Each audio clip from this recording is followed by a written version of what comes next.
कोणी निष्पन्न केलं? पोलिसांनी. आहे का विश्वास तुमचा? मराठा आरक्षणासाठी यापूर्वी सुद्धा अनेकांनी आत्महत्या केल्या. आता ह्या चिठ्ठ्या सापडणं त्याची चौकशी व्हायला पाहिजे. आज मी निष्कर्षापर्यंत जाणार नाही, पण सगळंच वातावरण संशयाचं आहे सध्या. त्यामुळे कोणावर विश्वास ठेवावा हा खरा प्रश्न आहे. सर, मुंबई मेट्रोचं उद्घाटन होणार आहे, तुम्हाला निमंत्रण असणार, तुम्ही जात नाही, तुम्ही अमरावती दौऱ्यावर काय सांगा? मुळात असं आहे की आजचा दौरा माझा आदरणीय उद्धवजींनी, तुम्हाला कल्पना आहे की नाही, उभ्या महाराष्ट्रामध्ये आज राज्यव्यापी आंदोलन आहे शिवसेनेचं. आणि गेले 2-3 दिवस माझ्याकडे पश्चिम विदर्भाची जबाबदारी आहे. मी बुलढाण्याला गेलो, बुलढाण्यातून अकोल्यात आलो, अकोल्यातून आज अमरावतीत आलो. प्रत्येक ठिकाणी विधानसभा निहाय बैठका घेतल्या. खास करून शेतकऱ्यांच्या प्रश्नावरचं आंदोलन व्यवस्थित व्हायला हवं आणि त्यालाच अनुसरून मग जिल्हा परिषदांच्या आणि या नगरपरिषदांच्या नगरपंचायत निवडणुका घोषित व्हायच्या आहेत, पण त्यांची आरक्षणं घोषित झाली तर तो सगळा विषय येतोच संदर्भातनं. पण मूळ विषय आज आहे शेतकऱ्यांना न्याय देणं आणि त्याला धरून अमरावतीतसुद्धा आज अनेक तालुक्यांमध्ये धरणं आंदोलन होणार आहे. काही ठिकाणी मला जाणं शक्य तिथे मी जाऊन येणार आहे. सर, पंतप्रधान मुंबईमध्ये आहे, मात्र काल 33,000 कोटीचं काल सरकारनं पॅकेज द्यायला, त्या पार्श्वभूमीवर केलं असेल? सरकारचं पॅकेज तुम्ही नुसतं पॅकेज का सांगता हो? पॅकेजमधल्या अटी सकट सांगा ना. काय अटी आहेत तुम्ही सांगा. अटी काय आहेत मला सांगा ना. 27,500 कोणाला देणार तुम्ही? तुम्ही हेक्टरी देणार का? कुणाला देणार आहात?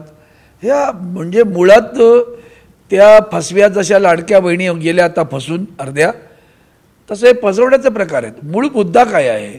सरसकट त्या सर्व शेतकऱ्यांना 50,000 रुपयाचं अनुदान द्यावं, मदत करावी ही आपली मागणी आहे सरकारकडनं. हेक्टरी 50,000 रुपये द्या, कर्जमाफी करा. त्याच्यावर एक शब्द बोललेत का ते? नाही ना. मग मूळ मुद्दा तो आहे की नाही? कर्जमाफी करा, कर्जमुक्त करा शेतकऱ्याला. जसं आदरणीय उद्धवजी बाळासाहेब ठाकरे राज्याचे मुख्यमंत्री होते तेव्हा पहिल्या कॅबिनेटमध्ये पहिला निर्णय 2 लाखापर्यंतचं कर्जमुक्त कुठल्याही अटी शर्ती विना केलं होतं ना. ते करा ना, ते करा. ह्यांचे खायचे दात आणि दाखवायचे दात जनतेला अजून कळत नाही आहेत का? मला कळत नाही आहे. सगळ्या देशाला फसवण्याचं काम सुरू आहे. खोटं बोलणं तर जन्मापासून. जय श्रीराम, आज मैं वापस झूठ बोलने वाला हूँ, माफ करना भगवान, असं रोज सकाळी त्याला बिचारे त्या प्रभू रामचंद्राच्या पाया पडून दिवसभर खोटं बोलता. लाज नाही वाटत करे? जनाची नाही मानाची सुद्धा.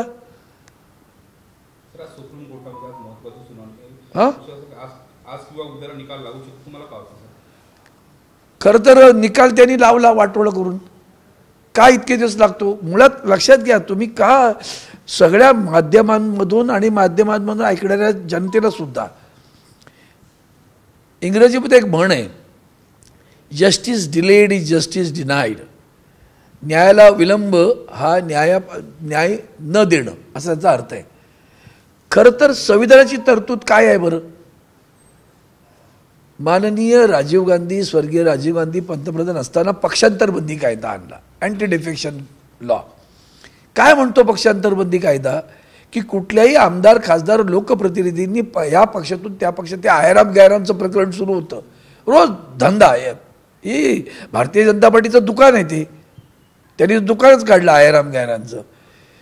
ते होऊ नये म्हणून त्यांनी एक नवीन क्लॉज घालला की किमान 2/3 जर पक्षांतर झालं एकूण सदस्यांच्या, ज्या पक्षातनं दुसऱ्या पक्षात जायचं असेल तर तो त्याचा खासदारकी आमदारकी रद्द होणार. मग 2/3 असेल तर त्याला गट म्हणून नाही बसता येणार.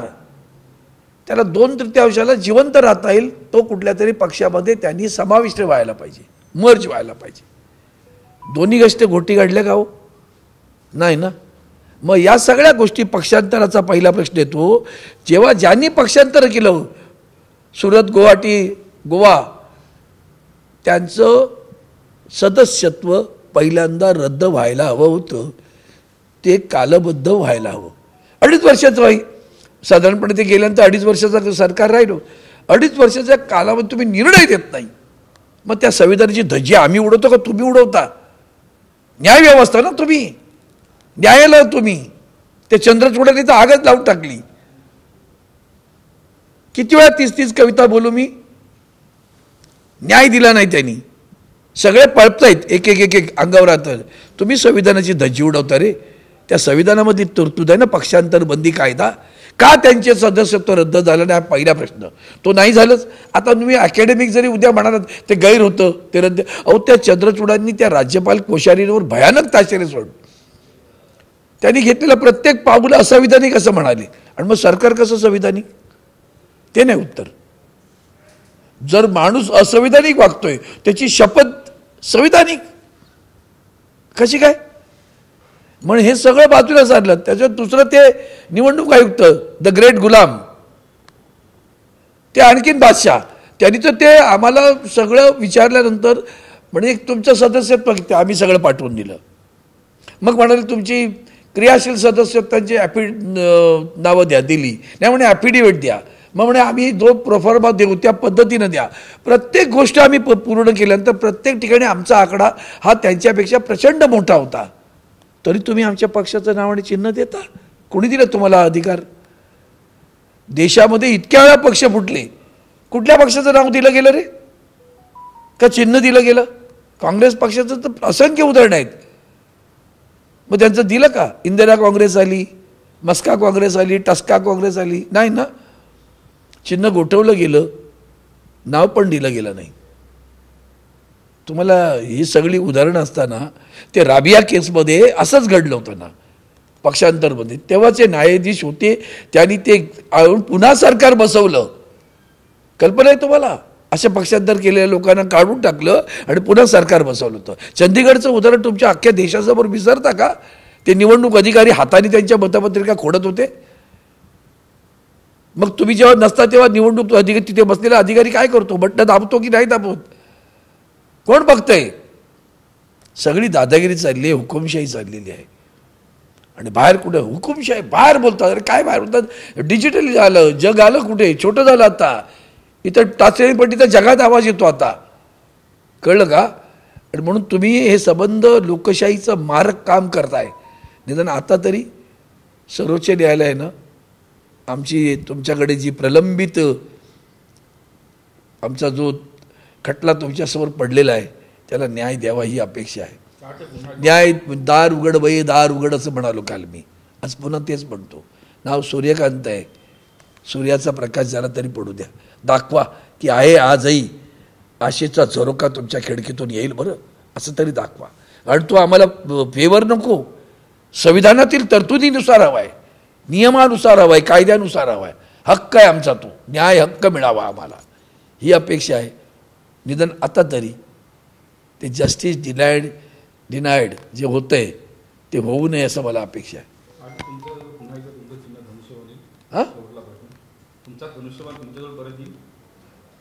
मला आला तर आनंद आहे ना. प्रश्न असा आहे त्यांनी न्याय दिला पाहिजे की नाही. अहो चिन्ह गोठवलं तरी चालेल आम्हाला.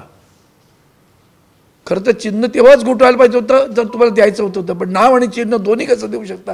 नाव तर देऊच शकत नाही ना तुम्ही. माझ्या बापाचं नाव तुम्ही दुसऱ्याला देणार का. नाव कसं देऊ शकता हा खरा मुद्दा आहे. आणि म्हणून चिन्ह आणि नाव दोन्ही मिळाली पाहिजेत. खरं तर न्यायानं देताच कामा नाही. ते आमची आहेत आमची. त्यांना काय करायचं त्यांनी गेलेत ना घर सोडून. त्यांना जे काय करायचं करू दे ना त्यांना. लोकशाहीमध्ये त्यांना जायचं बुबाय. पण पक्षांतर सदस्यत्व रद्द व्हायला पाहिजे. मुख्यमंत्री होतात, कारभार करतात, लाज वाटली पाहिजे. महाराष्ट्राच्या संबंध इतिहासाला काळीमा पासणारी गोष्ट घडलेली आहे लक्षात ठेवा. काळीमा पासणारी. डॉक्टर बाबासाहेब आंबेडकरांनी दिलेल्या संविधानाची मिनिटाला धज्जी उडवतात ते लोक. मानतच नाही तो. ज्यांना तिरंगा मान्य नव्हता त्यावर तुम्ही आणखीन काय बोलणार. खायचे दात सुरुवातीलाच बोललो मी आणि दाखवायचे दात फरक आहे बरं का.